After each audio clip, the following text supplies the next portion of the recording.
दोस्तों, सर्वप्रथम आप सभी को महाशिवरात्रि की हार्दिक शुभकामनाएं। तो महाशिवरात्रि पर्व का जो महत्व है वो ये है कि आज के दिन भोलेनाथ की शादी तो हुई ही थी, साथ ही शिवरात्रि की भी शुरुआत हुई थी। तो इसलिए शिवरात्रि बहुत खास होती है। तो इसलिए कहा जाता है इस दिन जो भी पूजा अर्चना आराधना की जाती है उसका विशेष फल हमें प्राप्त होता है। तो फ्रेंड्स, आज हम लोग बात करेंगे महाशिवरात्रि व्रत के पर्व की और हम कथा कहेंगे महाशिवरात्रि व्रत की। सर्वप्रथम आपको क्या करना है, भोलेनाथ का अभिषेक पूजन करने के बाद मैंने देखे सब कर लिया है। मेरे यहाँ पूरे शिव परिवार हैं, ये भोलेनाथ है, माता पार्वती और साथ में गणेश जी भी विराजमान है। तो मैंने पहले सभी लोगों को स्नान ध्यान करा करके उनका श्रृंगार कर दिया है और श्रृंगार के बाद अब हम कहेंगे महाशिवरात्रि व्रत की कथा। तो चलिए अब हम लोग कहते हैं महाशिवरात्रि व्रत की कथा। तो कथा इस प्रकार है कि महाशिवरात्रि व्रत की कथा इस प्रकार है। शिव पुराण के मुताबिक एक बार ब्रह्मा विष्णु के बीच विवाद हो गया। झगड़े की वजह यह थी कि दोनों ही देवता खुद को श्रेष्ठ बता रहे थे। जब दोनों देवता दिव्यास्त्रों से युद्ध करने वाले थे, ठीक उसी समय भगवान शिवलिंग के रूप में इनके सामने प्रकट हो गए। शिवजी ने कहा कि आप दोनों में से जो भी इस लिंग का छोर अंत खोज लेगा वही श्रेष्ठ माना जाएगा। ये बात सुनकर एक छोर की ओर ब्रह्मा जी और दूसरे छोर की ओर विष्णु जी चले गए।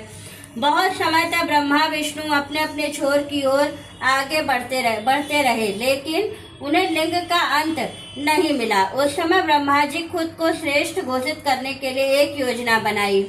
ब्रह्मा जी ने एक केतकी का पौधा लिया और उससे झूठ बोलने के लिए कहा कि वह शिव विष्णु के सामने बोले कि ब्रह्मा जी ने लिंग का अंत खोज लिया है। वहां ब्रह्मा जी केतकी के पौधे को लेकर शिव जी के पास पहुंचे। विष्णु जी भी वहां गए और उन्होंने कहा कि मैं इस लिंग का अंत नहीं खोज सका। ब्रह्मा जी ने कहा मैंने इस लिंग का अंत खोज लिया है। ये बात आप केतकी के पौधे से भी पूछ सकते हैं। केतकी ने भी भगवान के सामने झूठ बोल दिया।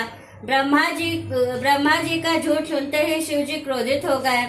उन्होंने कहा कि आपने झूठ कहा है, इसलिए मैं आज से आपकी कहीं भी पूजा नहीं होगी। और केतकी ने आपके झूठ में साथ दिया, इसलिए मेरी पूजा में केतकी का फूल भी वर्जित रहेगा। इसके बाद विष्णु जी सर्वश्रेष्ठ घोषित हो गए। ये बात फाल्गुन कृष्ण चतुर्दशी की है, इसलिए इसी दिन से महाशिवरात्रि मनाई जाने लगी है। तो ये है पूर्ण महाशिवरात्रि की कथा। इस प्रकार से महाशिवरात्रि पर जो मैंने अभी शुरू में ही आपको बोला कि महाशिवरात्रि से ही शिवत्व की शुरुआत हुई थी। तो शिव महापुराण के कथा के अनुसार यही कारण था, इसी दिन से इसीलिए महाशिवरात्रि का पर्व मनाया जाने लगा। और शिव जी को केतकी का फूल इसीलिए नहीं चढ़ाया जाता है क्योंकि कहा जाता है शिव जी की पूजा में केतकी का फूल पूर्णतया वर्जित है। तो इसीलिए केतकी का फूल नहीं चढ़ता है। बहुत से लोग ये क्वेश्चन करते हैं कि केतकी का फूल क्यों नहीं चढ़ाया जाता है शिव जी को। तो उन लोगों को अपने सवाल का जवाब भी इस वीडियो के माध्यम से मिल गया होगा। तो वीडियो अच्छी लगे, शिव महापुराण की ये कथा महाशिवरात्रि की व्रत कथा आपको अच्छी लगी हो तो वीडियो को लाइक कीजिएगा, चैनल को सब्सक्राइब कीजिएगा और वीडियो को आगे शेयर कीजिएगा ताकि और लोगों को भी ये जानकारी मिल सके। और प्यारा सा कमेंट हर हर महादेव का जरूर कीजिएगा। तो चलिए वीडियो को समाप्त करने से पहले एक बार जोर से जयकारा लगाते हैं, हर हर